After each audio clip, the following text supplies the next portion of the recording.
President Trump will meet with Republican and Democratic members of Congress today to discuss potential gun control legislation. The president says he supports raising the age limit to legally buy certain firearms. School safety policy proposals could also be unveiled this week. West Virginia Democratic Senator Joe Manchin will attend the White House meeting. 5 years ago, he co-sponsored a bill with Senator Pat Toomey, a Republican, to expand background checks and strengthen the national background check database. He spoke with us at the time. This is a great step. We closed down the loopholes on gun shows. We stopped any so-called loopholes on internet sales. We've really gotten a hold of what we've done, and we've done it right. And my good friend... The Senate rejected that measure twice. Senator Joe Manchin is with us from Capitol Hill. Senator, good morning. Good morning, John. In these debates about guns in America, what often happens from gun rights supporters is they say none of the measures that are being put forward would actually have done anything to stop the attack that they are being offered in response to. So in everything that's been discussed, is there something you see that is a response and would have done something to perhaps prevent or stop what happened? John, I just think the mindset change right now. We're seeing a movement we've never seen before. We're seeing it from children. You know, I thought about when you and I probably went to school, the most thing we feared about going to school, were we ready for our math or our English test? And how well would we do on it?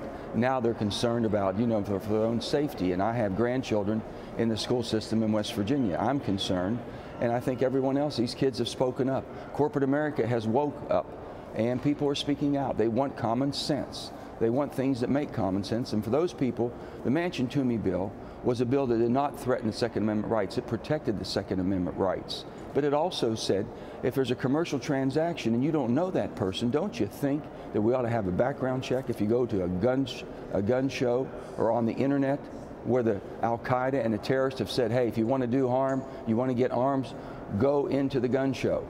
That's all we're talking about, is changing the loopholes in commercial sales wherever they may happen, gun shows and internet sales. But, Senator, background checks weren't at issue in this case, were they? And when you talk about the incredible uprising in voices of the students on this issue, what they want is some action on these AR-15s. And do you think anything is going to happen in that category? John, here's the thing. The Republicans control the House, they control the Senate, and they control the White House. And the political reality that we're living in today is if President Trump does not get behind something, they won't have the cover they think or they feel comfortable with as far as voting. So we're going to go to the White House today. I'm going to lay out the piece of legislation. Pat Toomey will be there, John Cornyn. The Fix NICS bill, which was part of our bill, but John's come out with it separately and pulled it aside. We're for that. We're for all of that strengthening as far as making sure the database is up, you know, has been updated, making sure that we're doing everything that we can to identify a threat. And there are so many signals were missed there. That can't happen. So there's a lot of things that we can build off of, but, you know, bump stocks is a no-brainer. The president's talked about that. There's so many things that can't be done. It just makes sense. Yeah, why we're not doing anything doesn't make sense. To your point, you said there are so many things that don't make sense and still they don't go forward.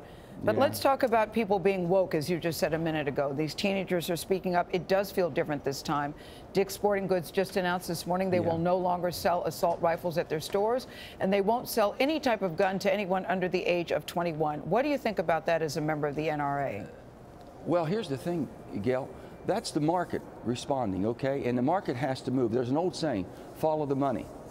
Well, if the market believes that this is the direction they're going to go in order to capture and keep their base, I buy at Dick's Sporting Goods. I'm going to continue to shop at Dick's Sporting Goods and buy there. I've always done that. So they took a position. They think that that's a position that they can take and sustain. There'll be others. And when you see airlines and all this going on right now and different companies disassociating themselves, they're saying the NRA that I knew growing up was the NRA that taught you on safety, how to be responsible. This is what we're asking for again, and we're asking the leadership of the NRA, come on, come back to the reality of what we started. There's an old saying, dance with who brung you. We learned how to do things responsibly. Let's go back to that and not try to protect. Do you think assault rifles should be banned? Well, you know, on that, I've said this. I don't own an AR-15, nor do I think I have a need to buy one. That's me personally. I have other friends who own them, and they have never done anything, or nor do they intend to do anything harmful. That's a tough one there, but there's not the votes here to do away with that, Gayle. That's the political reality we're dealing with. Senator Manchin, we know you have a re-election bid coming up. We will be keeping eyes on in 2018. Thanks for your time. Well, Alex, thank you. But you know what? The election, just do your thing. Do the right thing. The best politics is good government. Do the right thing. It'll work out. Thanks, Senator Manchin. Oh, Good luck at your meeting today. Yeah.